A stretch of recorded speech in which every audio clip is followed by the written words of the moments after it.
fits around the neck, it wouldn't work. There's not enough compression here, and there's still room back here. So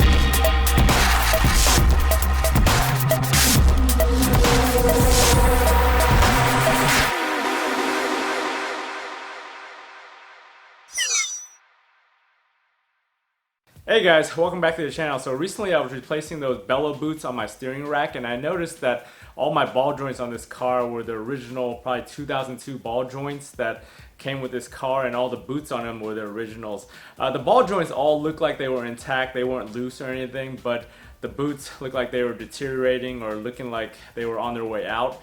So I did a little bit of research, and I found out that they don't make those boots as replacement parts for this car. You actually have to buy the whole arm or the whole assembly to get new boots and ball joints. You can't even buy those ball joints. You have to buy aftermarket ball joints if you even want to replace the ball joints on this car. So today I'll show you guys how to install urethane boots on them. The urethane boots are thicker boots. They don't clip in like the original OEM ones do, but they actually work when you compress them down. So stay tuned and I'll show you guys how to put these in. So here's what I experimented on. I did a bunch of research and I did a bunch of measurements to figure this out, and I saw there was a Club Lexus post from probably like 10 or 12 years ago where some guys ended up putting these energy suspension boots for their lower control arm and their upper control arm. So I ordered a set of these. The guys on there ordered them individually or by sets, and I actually found a 4-pack that was basically the same price as a 2-pack, and it came with 4 of the ones I needed in the right diameter. So these I'm going to be experimenting today. So these were supposed to be the same size as your upper and lower control arm boots, and this is an example of an upper control arm ball joint. Actually, this is out of my 2IS. When I did the SPC camber kits on them, I actually popped these guys out and I still have these.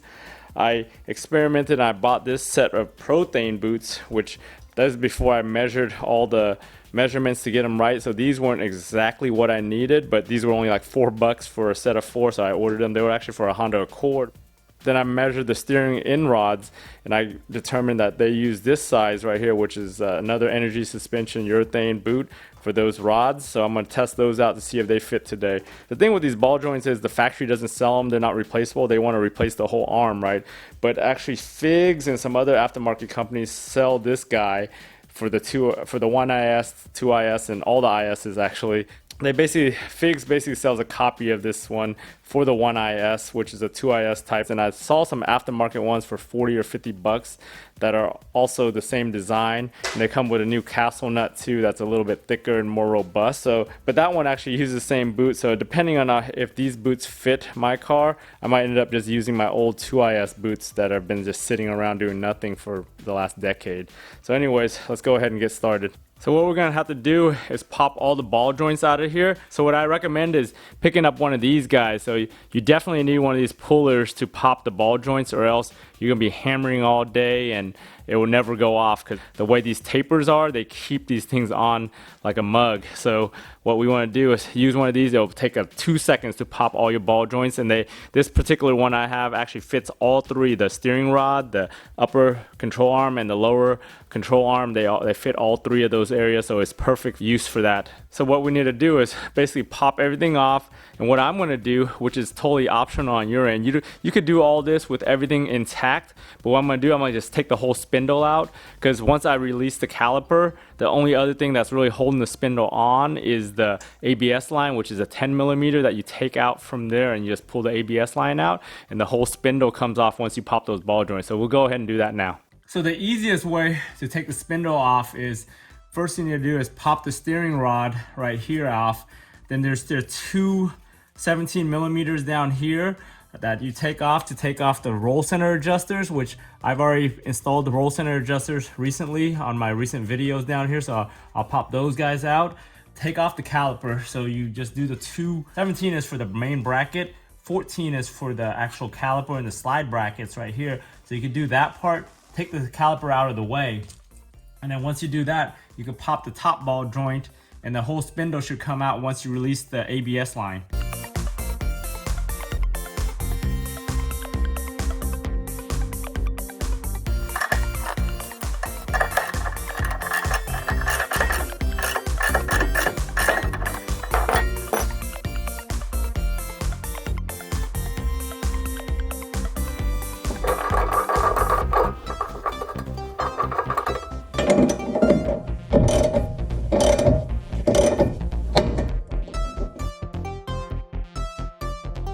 So now that we popped those two ball joints right there, what we want to do is get to this 10mm right here on the ABS line right there. And we want to take that off and then take the ABS line out and put it out of the way to clear it from damage. So it should be pretty easy.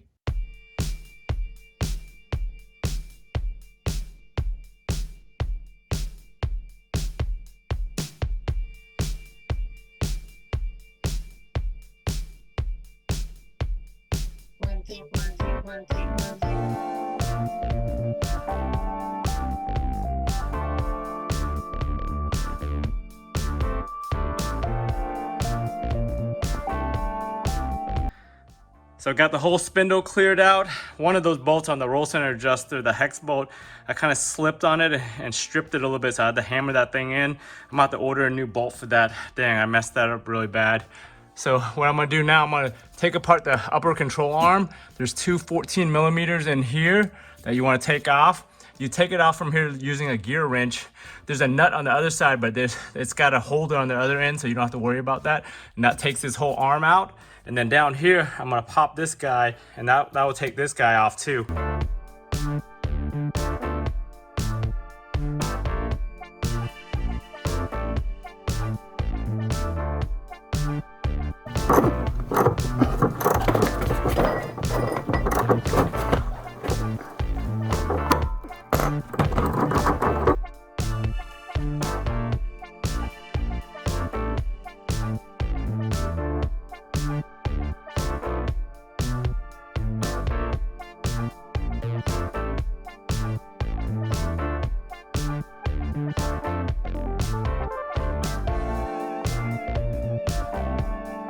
So we got the lower ball joint right here with the steering rod one, and then we got the upper ball joint right there with the whole arm out. So as I'm inspecting this, I can see some little cracks right there already developing on that boot, so that definitely needs to be replaced. This one right here looks in pretty decent shape, but I'm gonna take it all apart. So one of the reasons why I took the arm off was to inspect these little bushings right here on both sides of these.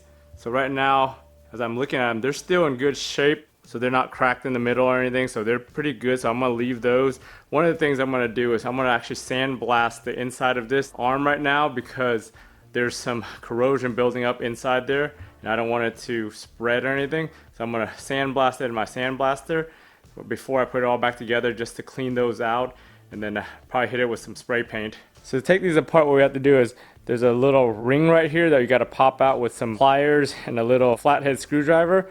Over here on this one, they've used a different method back in 2002, 2001. It looks like a little twist on wire, so you go untwist it and it pops right out. So I'm gonna go ahead and do that now.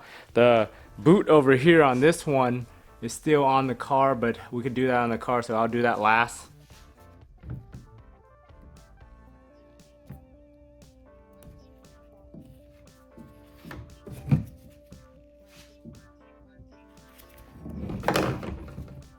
So just pop that ring off.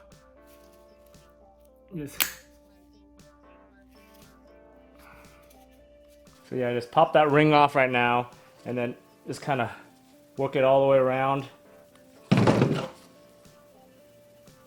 Pop it out of the socket.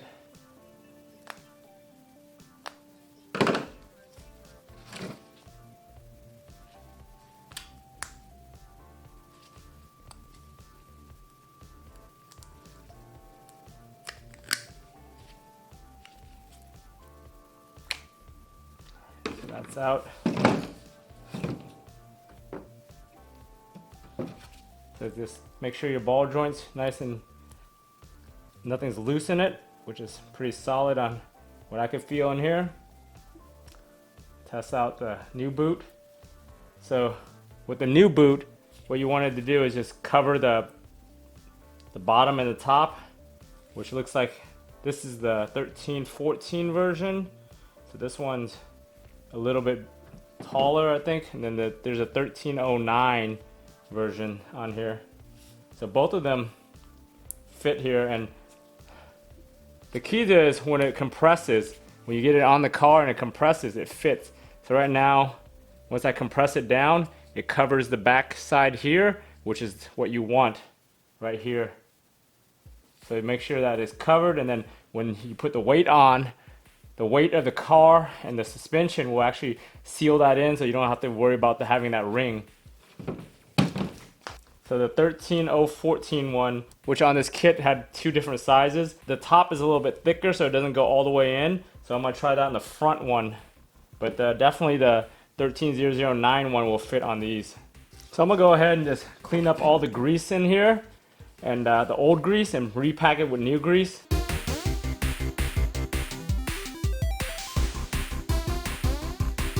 So pretty much cleaned up. I'm just using the multi-duty complex grease I bought from Walmart, just regular Super Tech. This stuff is lithium red, grade 2. The drop point is 500 degrees Fahrenheit. Timken OK load is 55, so that sounds good enough to me. So I'm just gonna go get a glob of it, put it in here.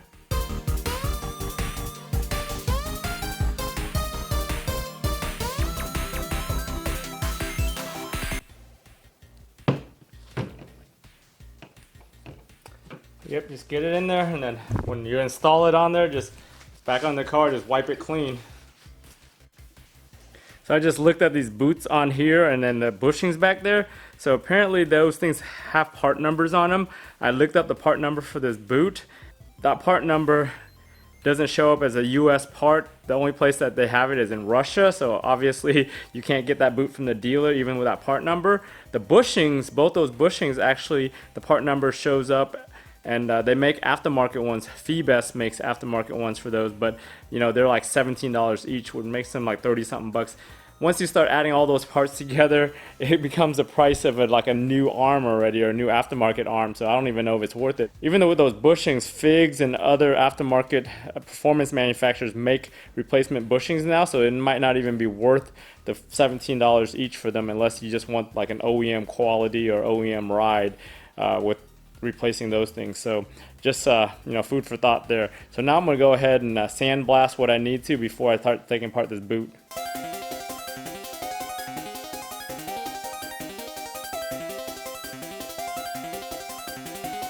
So sandblasted it, all those little welds where it was rusted, and then inside there, so I got that all cleaned up. I got this area cleaned up because there's a little bit of corrosion. I didn't want to do the whole arm just because I didn't want to remove all the coating. So what I'm going to do before I put it all back together, I'm going to clean this thing off with some alcohol, make sure everything's nice and clean. I'm going to just hit it with a layer of spray paint just to seal up all that bare metal I just exposed. That way it doesn't corrode anymore. I'm going to go ahead and take this boot off. So the boot is kept on this little twisty tie, which is kind of ghetto considering that everything else is got those nice retainer clips. Kind of weird for OEM, but I guess it works.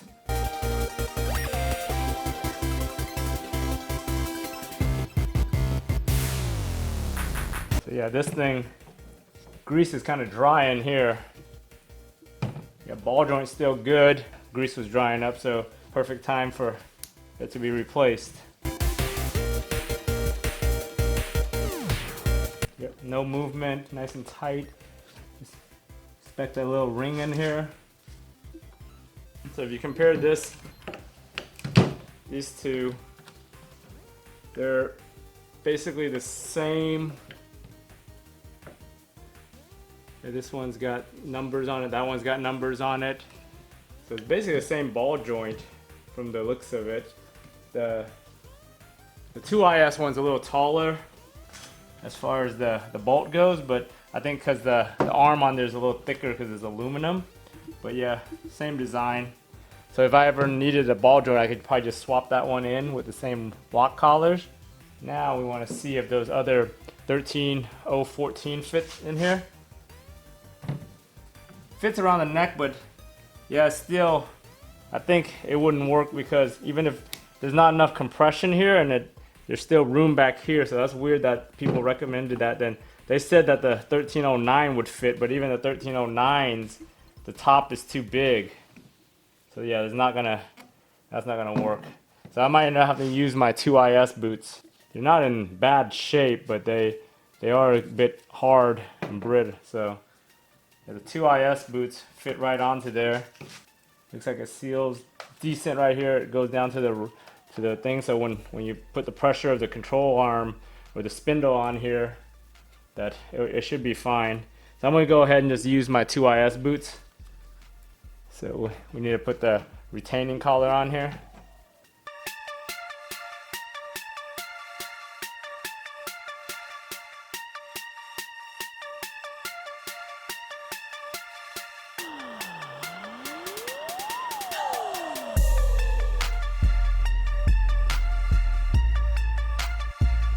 So I was able to just get that ring on there using this little flathead. I just wedged it on all the way around until it got on.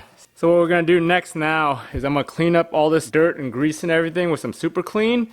I'm gonna remove that boot right here on the tie rod and reinstall the lower ball joint back on and reattach that and grease it up with the new boot there, and we should be done with the bottom. And at the top, I'm gonna wait for my paint to dry. I'm gonna reinstall it up there. The thing to keep in mind with the top A-arm is you wanna tighten it in the position that it's gonna be basically loaded when the suspension is loaded, which is basically all the way to the top almost. You always wanna do that with suspension work where you take it apart, you wanna load it, the compressed state, and then tighten everything down.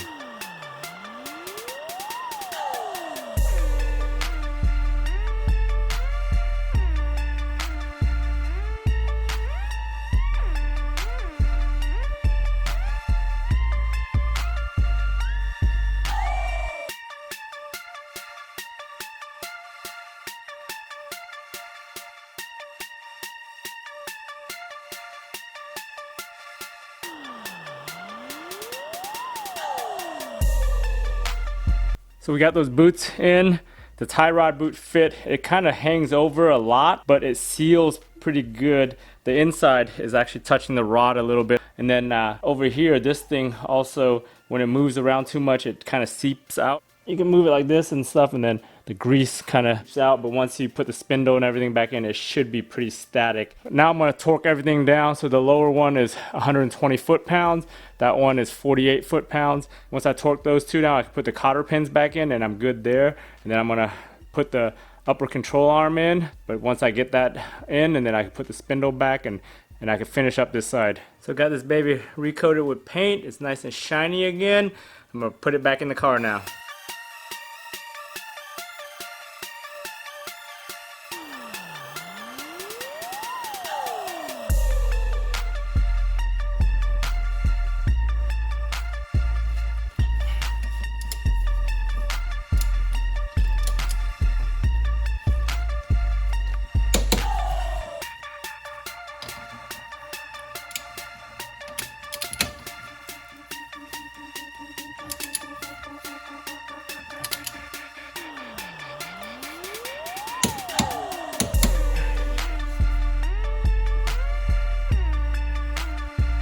So we got everything bolted down, torqued down with the cotter pins all put in. That guy right there was a pain in the ass. Once I torqued it down to 120, I had to line up that hole for the cotter pin because it didn't line up just to get that thing in. The top one is pretty easy. That one lined up perfectly. Cotter pin popped in. You can see that there with the control arm, I put it in the static position where I think it's gonna ride most of the time, and I tightened it down to, you know, what I felt like 30 something foot-pounds. I didn't bother to torque that one, so it's not as critical, but pretty much got everything done. Got to put the spindle back on and reassemble it and then finish the other side.